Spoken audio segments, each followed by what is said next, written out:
Good morning, everyone. Thanks for joining. I see the room is filling up. Just to go back to Karim's COVID-19 remarks, please remember that this is still very, very real.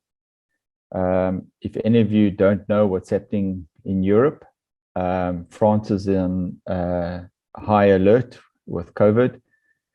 Germany is going through the roof, and they're probably going to go down to a lockdown. Everyone is going in Europe is probably going to go into quite stringent lockdowns again. The COVID figures are astronomical. It's obviously your decision whether you want to vaccinate or not. But all I'm saying is do the right thing, keep your mask on, wash your hands, stay safe, and don't let your guard down. It's still very, very real. So we have a slight issue this morning with regards to sharing my screen with pictures, etc. So I'm going to talk about this, and this morning it's about soldering. And gentlemen, please, if you have any questions about soldering, specifically I'm talking soldering with copper, please don't hesitate. Just write down the questions on the chat function at the bottom of the screen in the middle.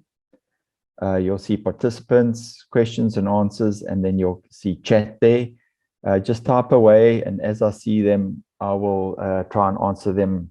If I can't, I'll get back to you privately and let you know. The reason I've taken soldering is it plays a very important part in the long-term quality of copper piping when you're using the Copco piping. In America, they call it sweating or soldering. And if it's not done properly, then down the line, you can start having leaks, etc. And then you get there and you open up and you see that it's at a joint and you can't understand why, because you solder it. But then when you actually burn out when you heat it up and you pull the pipe out and you look at the soldering, there's just a thin little line of soldering. And remember, if it's specifically on a hot water, you get the expansion and contraction that takes place, and that thin line will crack, and then you'll start getting a slow leak, which may take many, many, many months to show. So it's very important that you know and learn how to solder correctly. So obviously, there's lots of materials and equipment that you can use. There's different grades and sizes of soldering. And then you have your blow torches, and then obviously you have your flux. Some fluxes are better with moisture or a little bit of water, but obviously you want to try and keep it as dry as possible and avoid as much moisture as possible, because moisture and soldering don't really go together, and you're not going to get a nice clean weld. So as we know, the best way to prep, and I know everyone is in a hurry and people try to do things quickly, and soldering is a quick, simple method, and we all think we know how to solder, but it took me many, many years to learn how to solder properly. And the most important thing is the prepping of soldering. So you have a fitting and you have a pipe. You have a pipe that's lying sometimes on your roof rack on your van, or it's been exposed and it's gone that dull color because it's been exposed to the elements and oxygen. So, and yes, you do find solder flux, and it says there's self-cleaning. It's always better just take some anything rough and just give it a good old wipe to make it shiny again, clean, just get that brown layer off. And then just on the actual pipe, you don't even need to put flux on the pipe. You do the same internally with a fitting, clean it nicely. And I see a lot of people use a lot of flux. Don't use a lot of flux. You only need a little bit, a thin layer around, and push it on into the push the pipe into the fitting. If you use too much flux, then it will melt, bubble down, and stick to the inside of the pipe, and that becomes corrosive. Remember, flux can become corrosive as well. So you need to flush out your pipes after soldering. That little blob will sit there, and if you don't, it gets hard. And when you put the water on, the water may eventually, when you test the pipe, it may not push that whole lot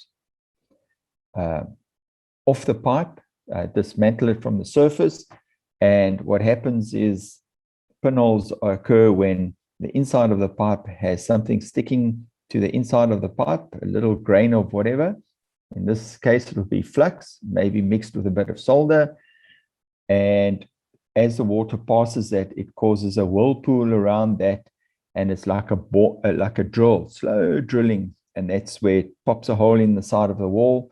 And there it goes, it starts squirting. So what you do is you now have your flux and your pipe, you've cleaned it nicely, you've put a thin layer, and you put it on. Remember, too much flux is not good. You often see the guy push the pipe in, and you have this huge amount of flux sticking out where the pipe joins the fitting. You can even wipe that off. Then you need a blowtorch, obviously, and you start heating up. Now, it works with a capillary action. So don't just heat one side, because you're putting more heat on one side. Yes, it's going to heat the other side. Eventually, the heat will transfer to the other side. So try and sway it around, move it around. Sometimes it's not possible. Then you put it on a low heat and try, and just even if you move it a few millimeters either way, just to try and disperse the heat a little bit, just move it. And now you get the different thicknesses of flux. So if you look at the pipe that's in the fitting and the gap,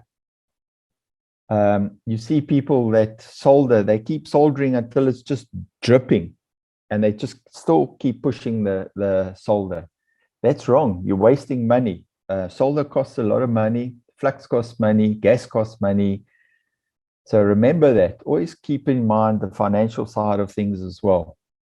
All that you're wasting costs money as well. So start sliding the best way to measure is you take a piece of solder and you just wrap it around the pipe, once around the pipe.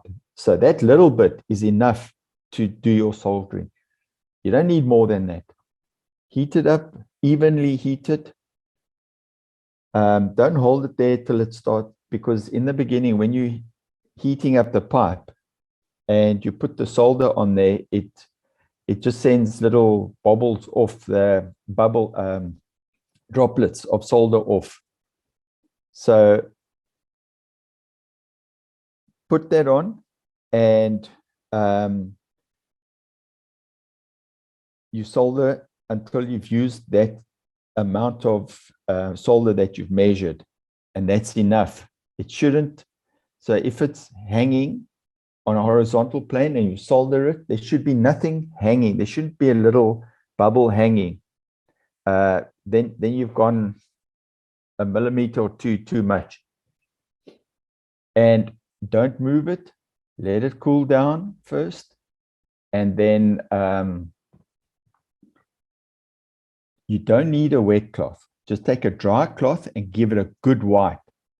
If you take a wet cloth and it's still warm, you're going to crack, or potentially that sudden cooling down will crack the solder, and that could be a leak. And then you switch it on, you think, but hold on, I've just soldered it. I've put a lot of solder in, and now it's spraying a little fine spray of water out the solder. If you overburn, in other words, if you put too much heat on the fitting, that fitting is going to go like a black color, and you're going to burn the fitting. And if you burn flux, then it's useless. Then it has no adhesive property. It's not going to clean the pipe. There's no adhesive property or anything. So what will happen is you put your heat on and you overburn the flux, and you'll see, as you're trying to put the flux on, you can see it's not going in, because where the pipe goes into the fitting, it gives almost like if sugar has been burnt in a pan, it gives that black sort of layer, and you're putting the solder on there, and it's just droplets are just falling off. You can see it's not going in. The capillary action is not working.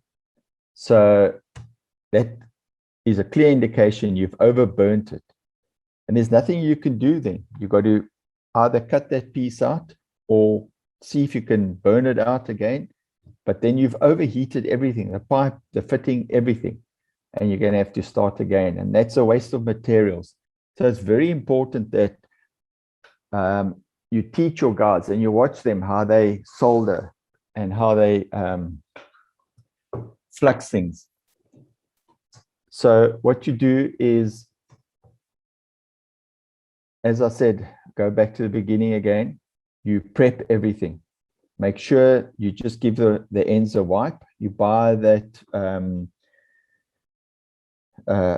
it looks like a pot scourer. You buy a whole bunch of that. That works nicely. Or you get those little green pads and you just cut a strip enough, and you give your pipe a wipe and you put it into the fitting. You give it a wipe. Make sure you have a water-soluble flux. That's the most important. You need to use a water-soluble flux. Buy a little brush. I see that if you go into plumbing stores, you see these, I think they sell them in a pack of 3 brushes. Those always work nicely. And you just give it a little fine lining of flux inside. If you really want to, but you don't have to, the pipe itself, you can just give it a little sprinkling and push it in, and an even heat around, move the heat around, and then don't hold the solder there, because it'll just, if it's not hot enough, it'll just melt a droplet and fall. Just give it a little thing, test, and if it goes in, just feed it in like you're feeding a I don't know, MIG welder or something. You just feed the solder at the fitting in and take the flame away. You don't need the flame on. The capillary action will do the rest.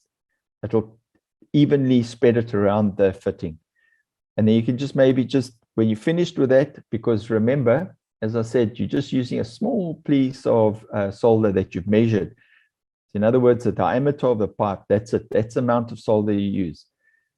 And once you've used that, that's it. That's fine. Then let it cool down, because if you move it and the solder hasn't dried, it's going to crack. And then you're going to have a leak. And then you've got to start all over again. You've got to drain the water, and it's a mission. I know the old trick is if you can't stop the water and you've only got and you capillary fittings, then the old trick is to push some bread up the pipe there just to hold the water back while you quickly solder it. As you know, the bread will just crumble and dissolve, and just make sure you flush it out. That's the most important part, is flushing everything out. Then once you've done your soldering, make sure that you don't even need a wet cloth. Don't use a wet cloth, because as I've said earlier, it will crack and possibly crack, and then you're going to start again. A dry cloth. If you can test it as well. Take a wet cloth and give it a good wipe afterwards, or a dry cloth. And you'll see that by using a dry cloth, the copper fittings actually look shinier and newer. The most important part is to get rid. You want to just wipe that flux off. So dry cloth is fine. Just wipe it off nicely, and you should have a really nice fitting. You don't want to see a bubble at the end where the pipe fits into the fitting. You don't want to see it hanging there, because you're just wasting, and you've put too much solder in. Not that it's going to do anything, but you want it to look neat and tidy. You take pride in your work. You don't want to see this burnt black fitting and pipe that's been overburnt. That's overburnt. That's no good to anyone. So yeah. So guys, I know it's a little bit short, but I think that soldering is a very important part of what we do. It's happened to me many, many times where you overburn something and the flux burns and the solder doesn't take, and you've got to start all over again, and it's just a nightmare. So remember, even heat, don't overheat, don't hold it there for too long, because if you're keeping the heat in one position, you are going to burn that flux, and the minute you burn that flux, it loses its cleaning and adhesive ability to transfer the solder around the fitting. And remember, the solder works by, once it heats up, it works in a capillary fashion. So capillary means you put a drop and it'll spread it around evenly. You don't need a lot of solder. Yeah, are there any questions, guys? Please, in the chat box, just type in anything that you want to know about soldering, and I'll try and answer what I can. Thank you very much, Kurt. I see there are no questions from my side, but we do have a hand raised from one of the attendees, Johannes. If you do have a question, I will allow you to, or I'll unmute you. Okay, you are able to unmute yourself now if you would like to ask your question, Johannes. There's one here from Colin that says solder class naught, mainly people use compression on class naught. So no, you cannot use compression on class naught. Avoid that. Okay, perfect. I think it might have just been a mistake. Yeah, a mistake. I think so, yeah. Yeah, I believe there are no questions from my side. I don't know, Steve, if you'd like to jump in. No, I think I'm good, Karim. I think Kurt's gone through it. Just a pity we couldn't get the visuals, but apologies for that. But yeah, I'm happy. All right, thank you very much. Kurt, anything you'd like to add before I end off? Guys, the main thing with soldering is make sure you have the right flux, water-soluble flux. Always prep it properly. Don't think that because the flux is self-cleaning that it's going to do the job. It probably will, but if you want a proper solder, then rather clean it yourself. Don't overuse the solder. Too much is not good. And please always flush out the pipes straight away. If you use solder and you open a cold water tap or a hot water tap, you can smell it. Flush it out properly till that smell is gone from the water. Clean out the pipes, otherwise you're going to get pitting, and then that leads to other issues. Thanks, guys. Have an awesome day, and we'll chat again.